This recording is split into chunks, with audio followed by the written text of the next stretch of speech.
soloing and stuff like that, that's not stuff I think about when I'm, you know, in the moment. It's all stuff that I've practiced and kind of been burned into my little memory chip.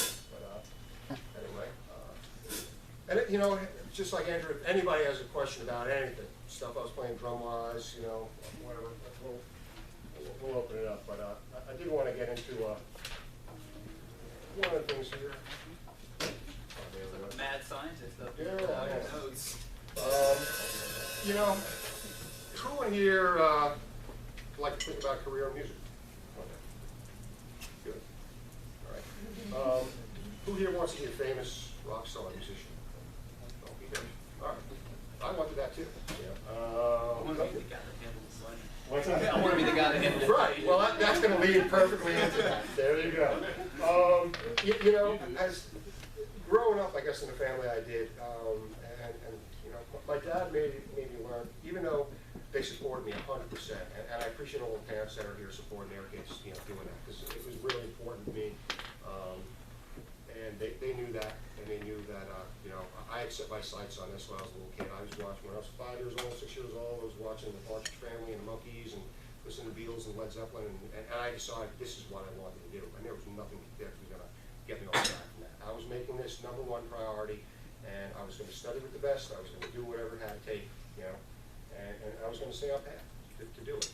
But, you know, I decided that, you know, there's a lot of bands I played. I started playing out in bands professionally out in bars and stuff like that. I grew up in New York, Long Island, and started playing out and making money playing music when I was around 13.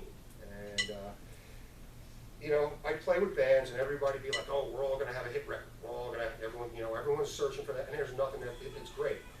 So I started, you know, paying attention to a lot of these drummers that were my idols when I was growing up. Also, the guys like Steve Gadd and a bunch of different drummers that also, they were called session drummers. And these guys didn't play on one record every 2 or 3 years. They played on like 40 records a year. They just played, I don't care what it was, every type of style. And I decided that's what I wanted to be able to do. You know, that instead of just getting together with a bunch of guys or girls and just maybe all try and have one shot, you know, that if I became a good player, that a good enough player, that I could just keep working, okay? Because to me, having a career in music meant that I could pay my bills, okay? Being professional meant that I could own a house and a car and pay off my credit cards, whatever it was, by playing music every day. And if it, you know, if it meant me learning all different styles of music, even stuff that I didn't necessarily listen to, but somebody called me for a gig that paid $100 or $1,000 or $10,000, I was going to be able to do it and be able to do it authentically, as authentically as I could. So that led me on a path studying with a lot of different people. You know, I tried to go out to get the best of everybody. And you know, I went to, like I said, I went to Berkeley, and I started playing with a lot of different players there and getting involved. There was a recording ensemble. They have different ensembles. And in addition to that, I got into one of those. And so we'd meet in the studio, and I'll say this, at the beginning, growing up, I knew a lot. I knew a lot about odd times, knew how to play, but I was getting on simple tunes, I was getting my butt kicked to me. I had people give me I just call it the look of death. Just like turn around and look at the drums and go, what are you doing? You know? Because I realized I played all this complex stuff, and I had no idea how to play simple, you know, and make it sound good, you know? Every bit of me wanted to just gravitate towards, you know, playing as many notes as I can to be like, hey guys, drummer's over here. Drummer's over here. Look, you know, I'm over. So instead of being able to play, all I called for was this. I want to play.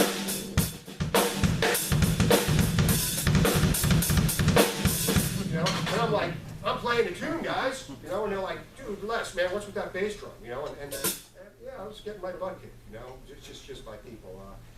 And then all of a sudden they don't want to call you anymore. So you know, you learn to humble yourself. And being a session player, one thing I've learned to do in recording sessions, and this is for playing live, people I've toured with or people I've done recording sessions with, is I had to learn to humble myself and check my ego at the door. You know, that my job as a session player was to, whoever wrote the song, who's ever singing the song, is to make them sound good. And that was my only job. If somebody calls me for a session today, my only job is to make that person and that song sound good. It's not, It means no drum fills, it means all I'm playing is a kick, snare, hi-hat through the whole song without a crash cymbal, then it's my job to do it. Because you know what? I'd rather do that than stand at Macy's and go, can I help you? You know? Not that there's anything wrong with that, but I want to get paid to do that. And I have the ability to do it. But sometimes, you know, it took me a long time, you know, being this guy. You know, I have a big head, you got a scholarship and all this stuff. And I'm like, well, aren't you just hire me to play all this stuff I can do? No. You know what? The majority of work that I've done, you know, that I made money, you know, good money doing, has always been kind of simple stuff. And you know what? I learned it wasn't really easy to play, you know, simple and to restrain myself. So I had to learn how to play as if the red light in the studio was on all the time, to make every note count. You know, the second I start playing, that there's no room for error. That every dynamic, learn to pay attention to my hi-hat. You know, instead of just, you know, I can play this one groove a million ways. Maybe they want a hi-hat. Maybe it's going to be.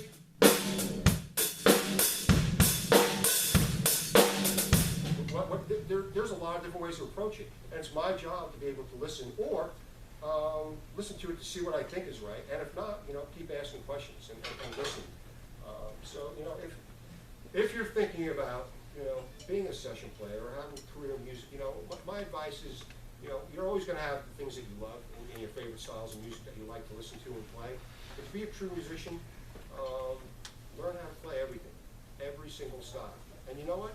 A lot of those different styles, you know, are going to cross over, you know, to what you do anyway. So if you love playing metal, or if you love playing whatever it is, you know, just heavy, hard rock, you know, jazz, I don't care what it is, learn every style. I know a lot of great jazz drummers, okay? When I left and I moved back to New York City, who are great at playing jazz, but you put them on, you know, they can't do this. They can't play.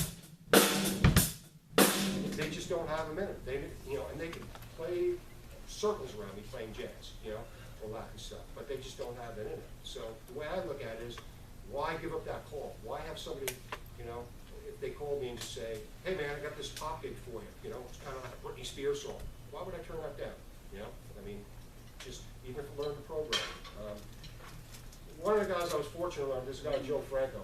There's three guys who were pretty influential in my life, and you know, one guy was actually Jim Chapin. If anybody's in here has ever heard of the folk kind of pop rock singer Harry Chapin.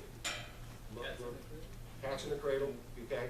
Well, his dad was Jim Chapin, famous jazz drummer. And I was lucky enough where I lived in Long Island that he taught at a place where I was able to study with him. And Jim, I mean, he wrote one of the, you know, the most amazing books about jazz drumming and technique and stuff like that. But I would go to lessons with him, and we would never play a note. We would just talk. And so much of that stuff that he told me just inspired me that week to practice a lot better, and inspired me, you know, to have this career in music. And it became such a mentoring relationship that eventually he'd go out and do these clinics and travel around the world doing them, that I would go and always sit in with his band. Because he always said to me, he said, you know what, go and you know, appreciate every music, go out every night and see music, you know. Be on the scene, you know, get to know the other drummers, get to know the other musicians, be like, you know, you're either, he goes, your life has to be at this point, you know, and I'm not saying everyone needs to do that now, but if you want a career in this, it's got to be, you know, you're either doing a gig, and if it's for free, do the gig for free, instead of sitting home and, you know, playing online, you know. Do the gig for free, do it for money. If it's a polka gig with an accordion playing and a tuba, do it. Whatever it is, do the gig. And it goes, and if you're not doing a gig, then be out where the other people are gigging and get to know them. And it goes, and be nice and be humble, because this is not a competition. It's, you know, music's not about American Idol. It's not about who's better than who, you know. This is a community, you know. This is we create music together. No one wants to just see me solo and, you know, on drums all night long, even though I wish I could just go out and, you know, sell out a theater doing drum solos all night. Reality, no. I have to play music with other musicians.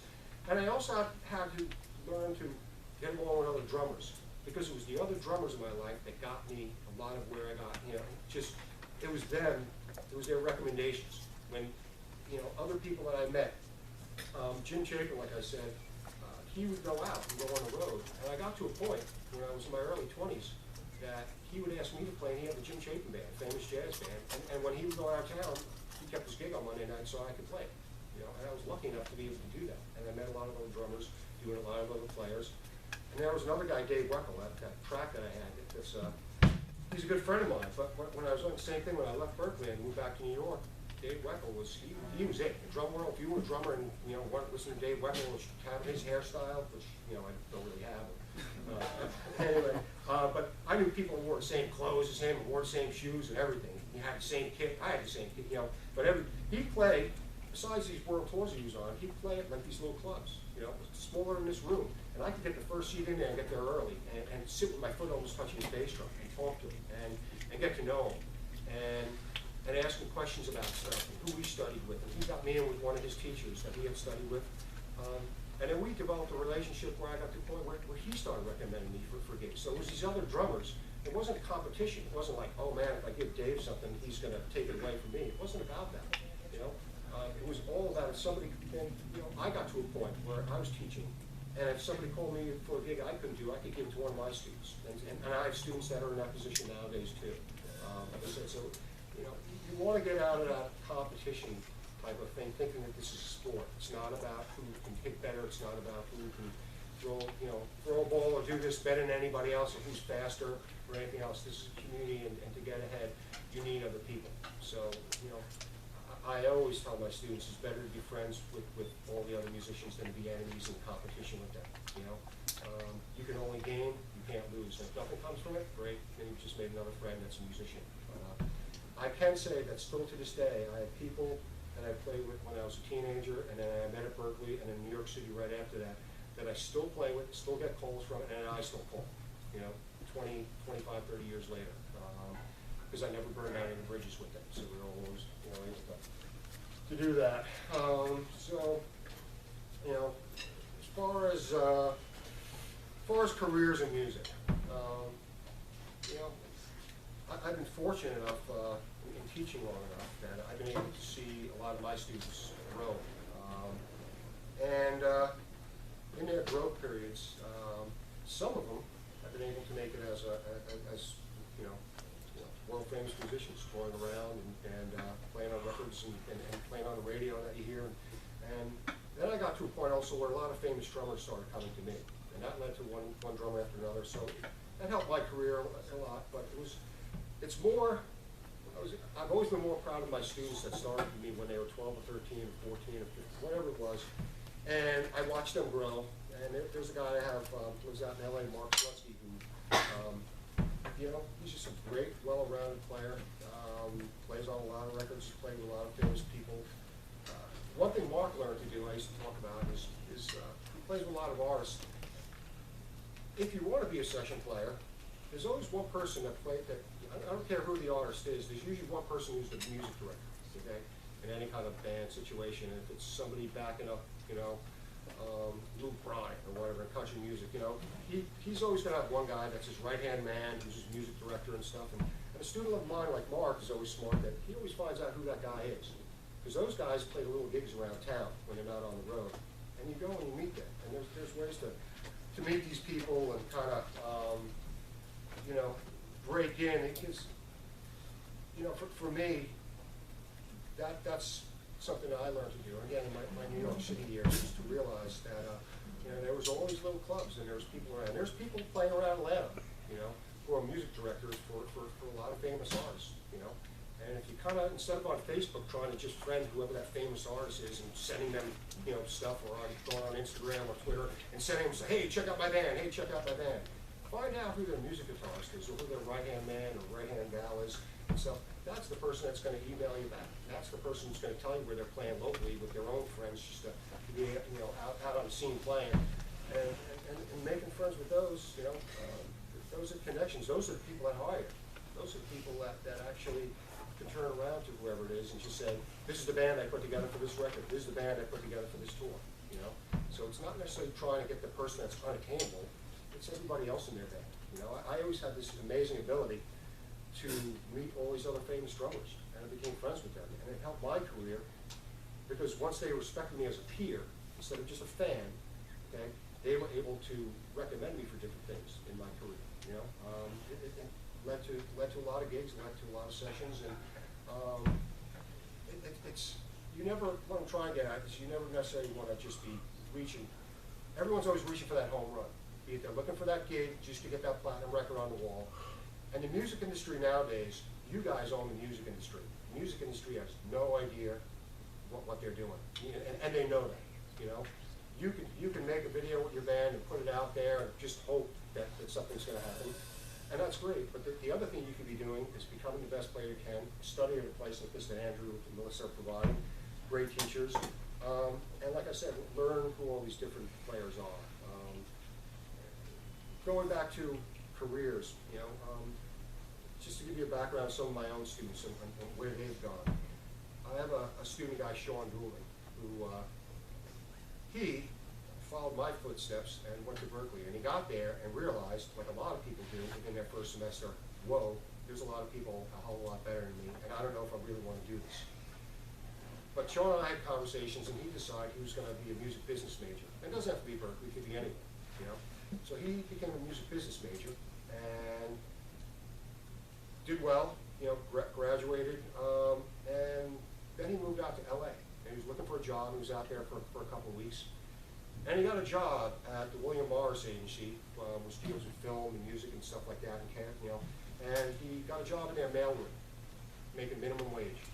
All right? And he worked there making minimum wage for about a year. Then he became an assistant's assistant. Okay? Then he finally became an assistant to an agent, you know. And after a couple of years, he became an agent. Well, now he actually lives in Europe, in London, and you know, 6-7 years after him being an assistant's assistant, who worked in the mailroom, then being an assistant's assistant, he runs this thing called the agency group, and he runs all of Europe, you know, as an agent, and he's got all these agents working for him, you know. So he's still in the music. He puts together. He's the guy that all the bands that go from here that go on tour, you know, in Europe. Well, he's the guy, and he has agents working for them. So, does he hold drumsticks in his hand every day playing music? No. Does he still play drums? Yes. Does he make an amazing living? Does he deal with all the type of people he always wanted to deal with? You know, yeah, he does. He gets to wake up every day and be involved in this game and do well at it. Another one of my students, you know, everyone, drummer know Evans Drumheads? Okay, use those. Well, there's a guy, Steve Lobart, who's a student of mine. And Steve, same thing, he was a good drummer, and he got a job in a music store, like this. And it was placed at Long Island Drum Center where I'd studied, and then I taught that for a while. And Steve was working behind a counter. He wanted to be a teacher, wasn't good enough to teach. But he always got in good with the sales reps that would come in. And they all got to know him, and he was a friendly guy, and nice, and just, and got to know those guys. And eventually a position opened up at Evans, which was up there, Diodario, and they make Diodario guitar strings. And through that, now he's head of artist relations for them. So he's the guy that signs all the endorsees, you know. And his job is dealing with all the famous drummers that use Evans. And you go on their website and you put in the name Steve Lohmeyer, and that's, you know, you'll see him with all these famous drummers. And he goes on clinic tours and goes backstage. And, you know, again, he may not be picking up his sticks, but he's got an amazing career in music, you know. We're using his connections in a store just like this, you know. Sales reps coming here? Yes. There you go. There's sales reps coming here when you come for your lessons. There's nothing wrong with just introducing yourself and getting to know them, because you never know where it can come from that in 10 or 15 years. But that's what he did. He got to know them. He's got an amazing career out of it, you know. You know, I won't go on, you know, all, but there's another girl I have, her name's Tina Santamira, and she is head of music for Warner Brothers Distribution. She started out, she went to college for music, same thing like my other student, Sean.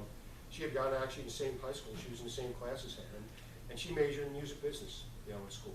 And she got a job interning with the Cartoon Network.